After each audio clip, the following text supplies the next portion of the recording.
Hello, good afternoon and welcome to the Midday News on 3FM and 92.7. My name is Beatrice Adu. The news is also live on Kazmi 107.1 FM and across the world at 3news.com. Coming up in the next 30 minutes.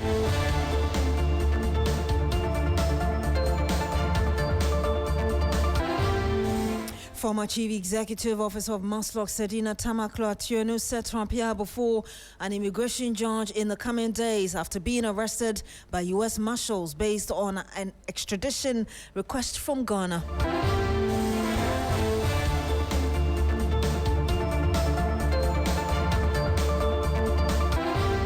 Also on the program, Vice President Professor Naana Opoku Agyemang says the government will support both public and private transport operators with high-occupancy buses to help solve the transport sector crisis in Accra as she embarks on a visit to strategic bus terminals.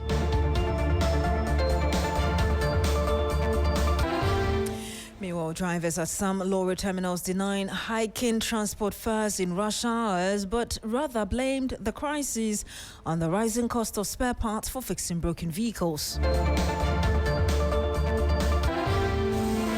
All of these stories and some more in the next few minutes.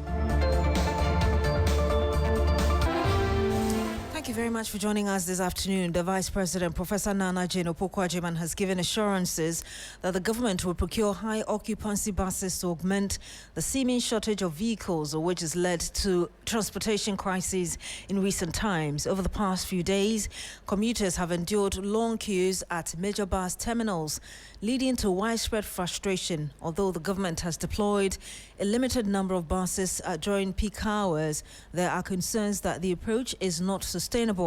During a multi-stakeholder meeting with transport unions, the leadership of the unions disclosed that there were issues of shortage of buses stemming from broken down vehicles. Recently, we have received all the reports about the stresses that commuters are facing, especially during rush hours in the morning and worse in the evening. I saw one and it wasn't amusing at all.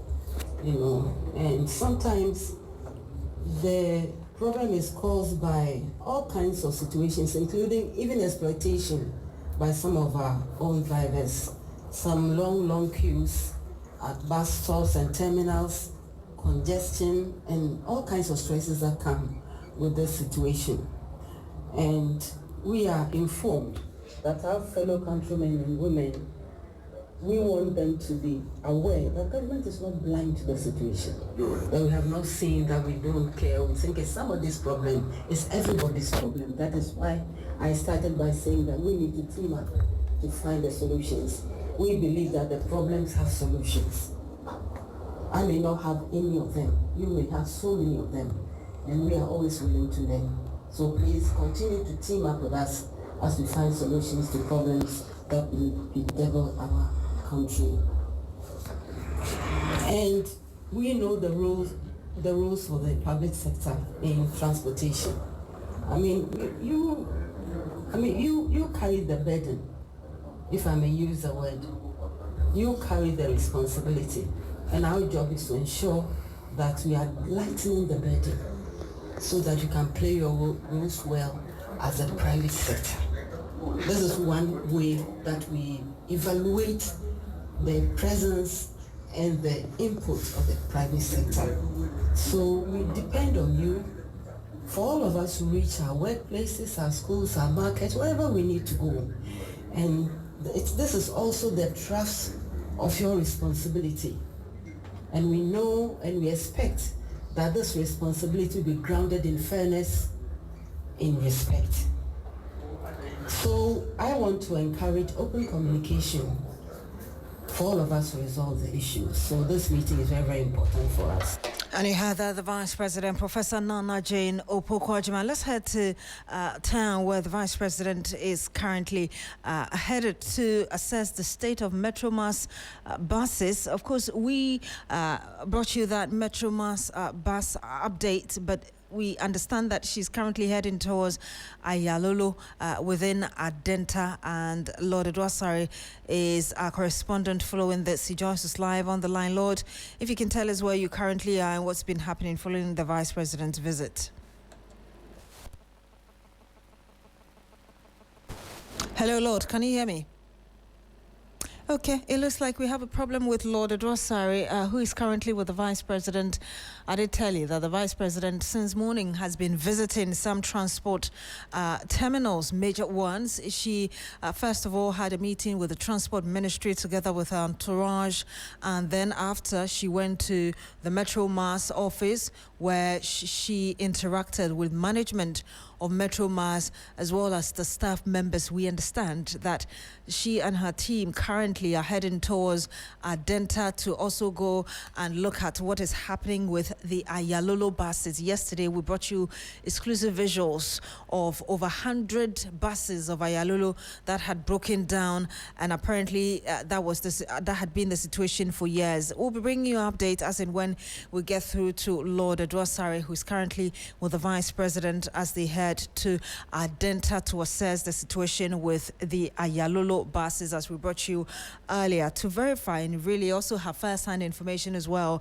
Meanwhile, drivers at the La Paz Tema station have denied transport fare hikes in rush hours, but have blamed the cost of spare parts of vehicles for the scarcity of cars in the capital, leaving masses of people in exhaustive queues daily. Christian Yale has the rest of the story. A concern on the back of the current public transport crisis has been the alleged restriction of vehicles by some transport operators. A move may have seen as deliberate. The long queues, the stress, and the lost hours are beginning to have a huge toll on the public, and the situation is never different at the La Paz Tema station. School children and the essential workers like nurses endure the pain of long waits with no end in sight. Drivers here have denied charging unapproved fares in the morning and evening rush hours.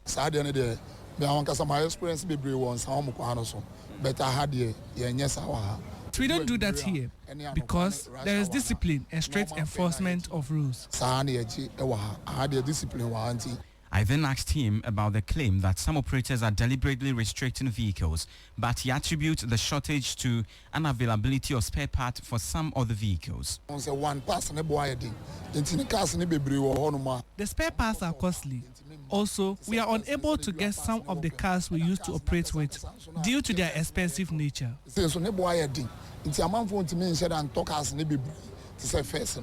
While the long queues barely move, more passengers continue to join from the other side of the road. This is the worry of many who are beginning to lose patience from the daily struggles. You see, some people are going to work and then being in the queue for 20 minutes delays the work.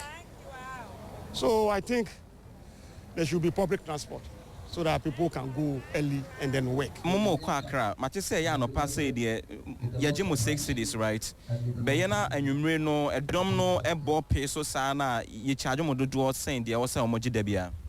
No quarum anapa no kwa no du kwan ho a ono be o kese oni ye first the 50 pesos u do circle so asa so to aso na no so wa jo circle free.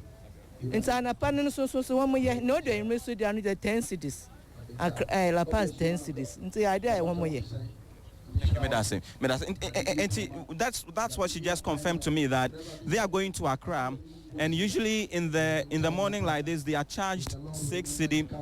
They are charged 6 cedi. However, in the evenings, when a lot more of people mass up at the transport terminals, they are overcharged. It take them 10 cedi, 15 cedis, and that is the situation.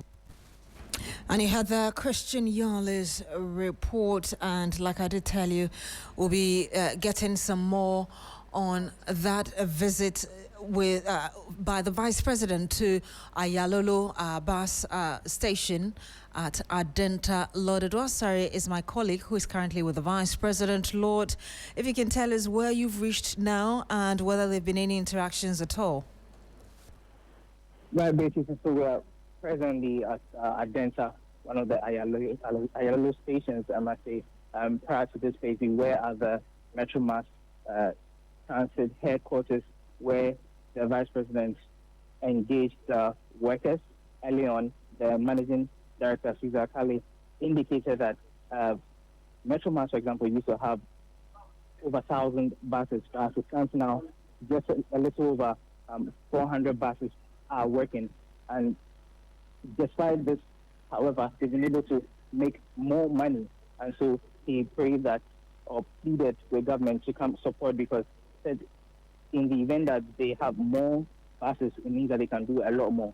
Now, that was one factor that led the Vice President to commend the staff and indicated that Metro Mass shouldn't be a place where buses come to break down. It cannot be the case that for all the buses that Metro Mass has, it's operating at just 60%. So she indicated that government is committed to retooling and helping fix the present buses and also supply additional buses. Before they go to Metro Mass, Beatrice Adu recall that early on, the transport unions, as well as the transport minister and David, they had a multi-stakeholder meeting, if you like, where the transport unions put to the fore some of the concerns that have come to the fore because of the transportation crisis that has been experienced these past few days. For example, they indicated that it's not a case that they are hoarding or they have pulled back some of the buses, for which reason there seems to be a shortage of buses. They indicated that a lot of the buses need to be retooled. They need to be repaired because a number of them are broken down. They indicated that, for instance, the last time they were supplied with buses was 2016, and since then all they've had to do is try to maintain the buses that they've had. So between then and now, about 10 years, they've been trying to manage the buses that they've had. So they indicated that they would want to work with the Transport Ministry or the government essentially to serve the populace. But this is one challenge or hindrance that is limiting them. Now, the Vice President again indicated that looking at the situation right now, the queues, especially in the capital, things are looking very awry, and so they need to be addressed. It indicates that government is very much after the task and is working to retool and supply more buses. He actually indicated that basically an assurance that government is going to supply or provide high-occupancy buses to augment or support the current number of buses in the system. And so basically, presently at the Ayalulu station, where she needs some leadership and basically have a first view and assess the situation, and then we'll proffer some relief or suggestions on how to resolve the situation as it is presently. Did I hear you say that you had arrived at Adenta to go look at what's happening at Ayalulu as well? Indeed, that is what we are presently at Ayalulu. So they're having a close-door meeting with leadership, and then, for instance, they're going to address us and see what the situation is. But what would you say was the reaction when the entourage got to the Ayalulu compound? So basically, from the Transport Ministry through to the Metro Mass headquarters and then Ayalulu, it's just been joy, I should say. They've been very pleased to meet her. You see a lot of people coming out to meet her, refreshing views, I should say, and people are very pleased to see her. So you can see that the air is that everybody is on board to try and resolve the situation, which is not amusing at all because of the cutbacks or the sufferings, I should say, that has affected the populace of communities and everything. Thank you very much, Lord Edwasari. He's my colleague currently with the Vice President as she visits some transport terminals and stakeholders as part of efforts to get first-hand information and resolve this transport crisis currently facing the country, especially the capital city. President of Imani Africa, Franklin Kujo, has proposed the inclusion of accomplished Ghanaian expatriates in the Presidential Advisory Group on the economy to enhance Ghana's global economic engagement. President John Mahama has constituted the advisory group to provide strategic direction for Ghana's economic recovery and long-term growth. The group is chaired by the President himself, with Vice President Professor Naana Opoku Agyemang as a member, alongside former Governor of the Bank of Ghana, Dr. Kwabena Dufo, among others. But Imani Africa would want broader consultation. Take a listen. I think the group really, the committee, could have also benefited from people who were, at this stage where we are, we want to open many doors, right? We want, there are globally renowned Ghanaians as well. I mean, I felt that maybe one or two of them could have been part of the board.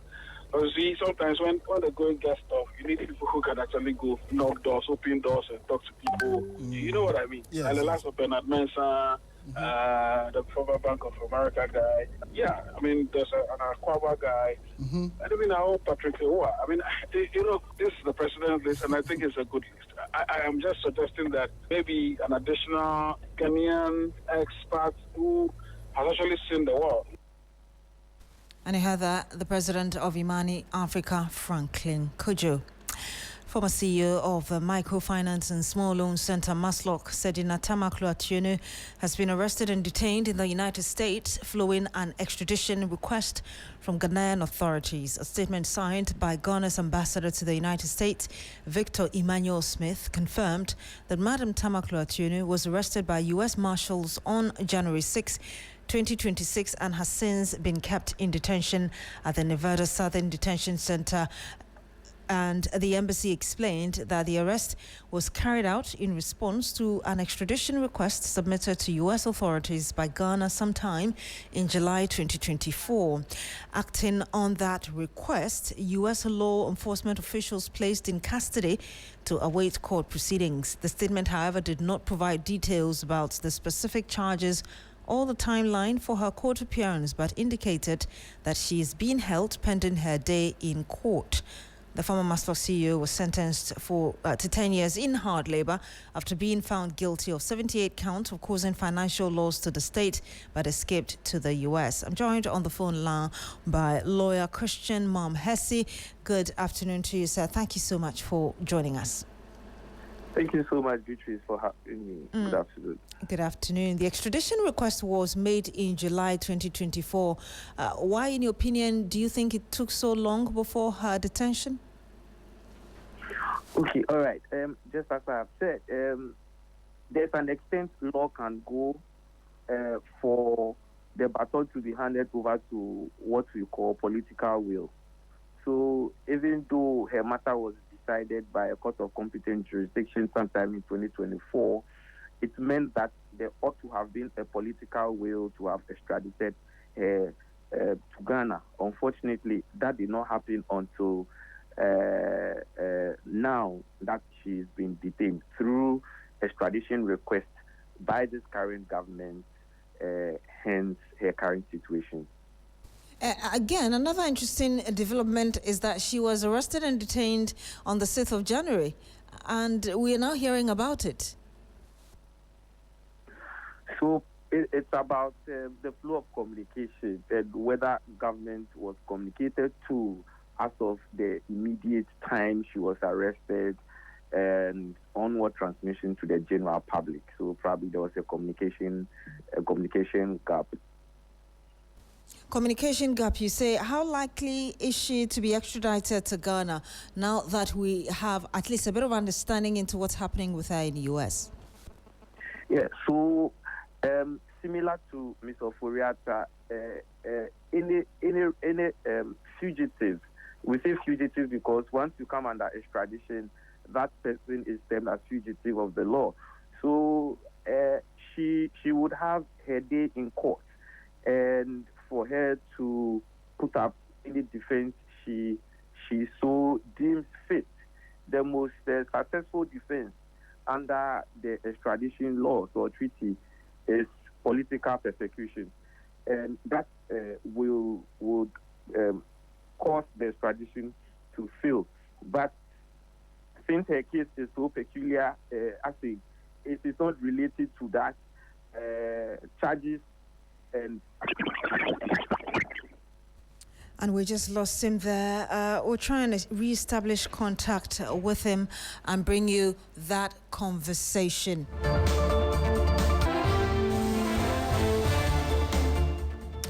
Meanwhile, we do know that the U.S. Immigration and Customs Enforcement Unit has described Ghana's former Finance Minister, Ken Ofori-Atta, as, quote, an illegal alien, and this follows a request by Media General asking some questions, but you do understand that the ICE also said in that response to our request earlier that the former finance minister conduct amounts to a violation of U.S. immigration law, which could result in deportation because he had and has overstayed his permitted admission. An ICE spokesperson provided this clarification in a correspondence with my colleague Joseph Akable. Let me just bring you some more as regards the response to our questions earlier that Kenneth Nanaya of Uriata is an illegal alien from Ghana that is facing corruption and corruption-related charges in his home country. He entered the United States on May 28, 2025 on a visitor's visa with an expiration date of November 27. Oforiatta overstayed his permitted admission. He has been issued a notice to appear and will remain in ICE custody. He will be given due process before a Justice Department immigration judge. The Trump administration has been abundantly clear. Aliens must respect our laws or face the consequences. Overstaying a visa is an immigration law violation that can result in deportation. So those are the responses we got from spokesperson for ICE as regards the former Finance Minister Ken Ofori-Atta.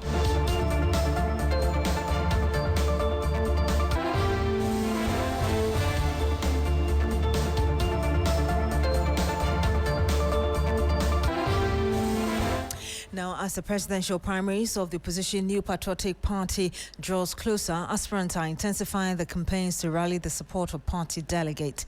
Former Minister of Education and Member of Parliament for Bosumtwen, Dr. Yao Seduchum, says he has plans to make the party more attractive, warning that the National Democratic Congress is gradually overtaking the NPP's appeal, a trend he believes must be reversed. Dr. Educhum made these remarks while addressing delegates in the Ashanti region as part of his campaign tour to woo support ahead of the party's presidential primary scheduled for the 31st of January 2026. We are Mampenina Swamwania party for the year, dear home, and Pennyfona about Pendombe, your bro.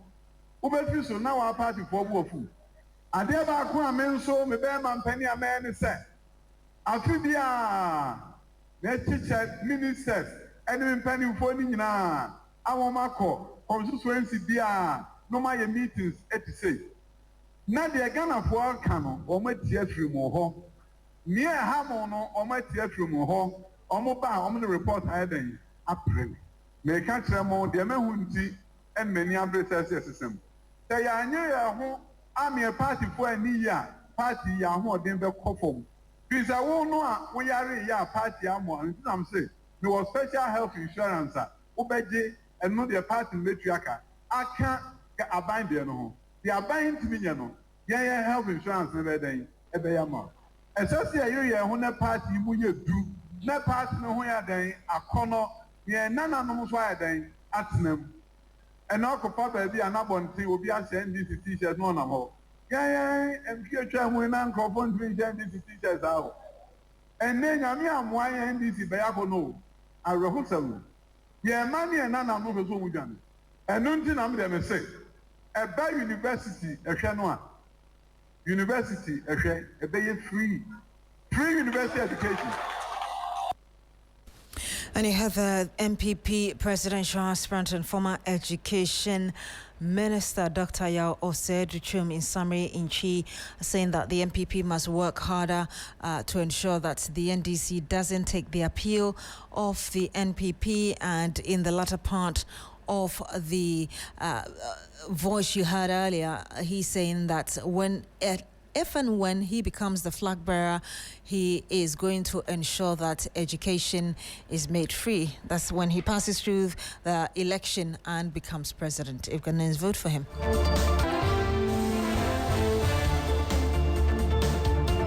Still on politics, the national chairman of the National Democratic Congress, Johnson Asiedu Nketia, popularly known as General Mosquito, has shifted his nationwide thank you tour to the Bono East region, bringing a message of gratitude and a listening ear to the party's grassroots. The tour, which is traversing various regions across the country, is designed to formally thank party faithful for their dedication during recent political cycles and also to gather first-hand data on the developmental gaps plaguing local communities.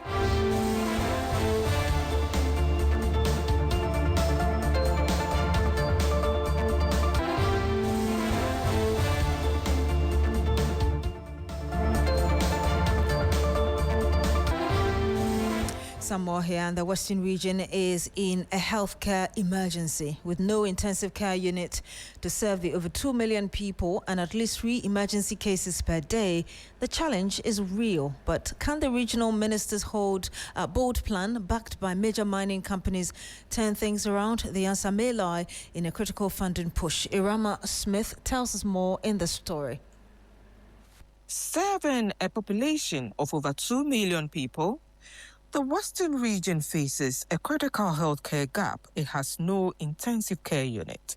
Official data from the Regional Health Directorate for 2025 underscores this vulnerability, showing 1,105 emergency cases, about 3 per day, and 39 referrals of critically ill patients. In response, the Western Regional Minister, Joseph Nelson, is partnering with the Takrade Hospital to bridge this gap. Concurrently, the minister has launched an initiative to secure a facility dubbed Takrade Hospital ICU project for the region as it awaits the full completion of both the regional hospital and the Fionkwanta Teaching Hospital.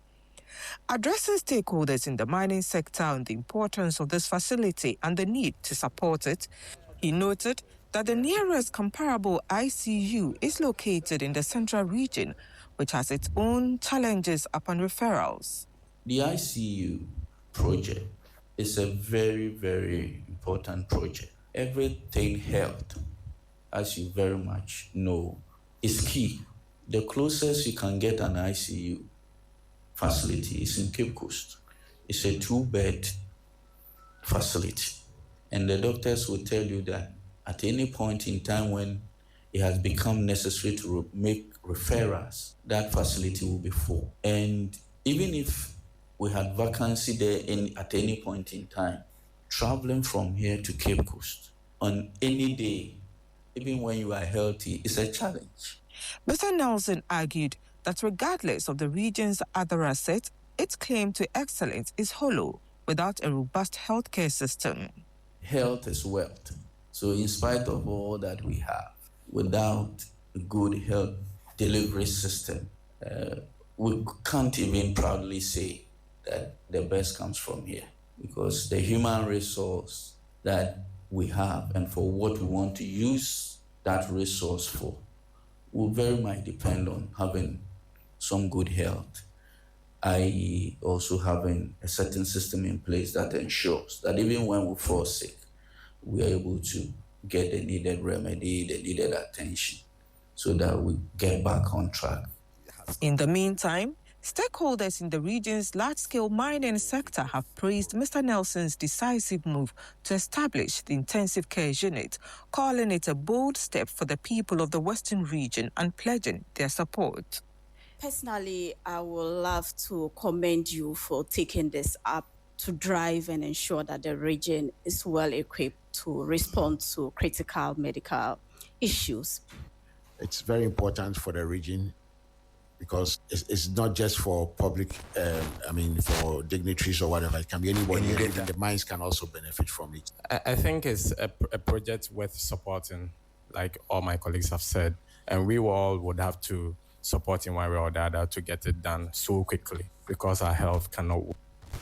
Irama Smith found that report from the Western region. Let's quickly go to the Ayalolo bus terminal here in Adenta, where the Vice President is interacting with staff members of the... We'll just take that very briefly before we wrap up. Amasaman and then Pokuase, we have been able to reclaim or take back all those terminals in order for us to operate these buses. Again, if you look at the very year these buses were brought, 2016 up to now, it's about 10 years about there. That tells you clearly that the buses are aging. And then these buses are also relying on fuel. So the good news is that it takes 70% of our operational costs for the payment of fuel on these buses on daily. And I can mention figures here. And for the avoidance of that, we are going for electric buses, for which my sector minister, together with myself and the deputy, we had tried as much as possible to go for a grant from the Spanish government, for which we are still on it. And then I'm pretty sure someone next month there about we should be able to get a no objection letter from the Ministry for Transport. And once that one is hard, then we'll be able to push, yes, Ministry for Finance. And once that one is hard, then we'll be able to push our matters through in order for us to get the electric buses to augment the operation of these buses without any problem. And you had there an official at the Ayalolo bus terminal giving updates on what the situation is and what management is doing to deal with the Ayalolo bus issues. I did tell you earlier that yesterday we brought you that update of over 100 of the buses there grounded. We'll bring you some more in our subsequent bulletins. My name is Beatrice Adu. Thank you very much for joining us on the Midday News today on 3FM 92.7. Log on to streetnews.com for more news. Good afternoon.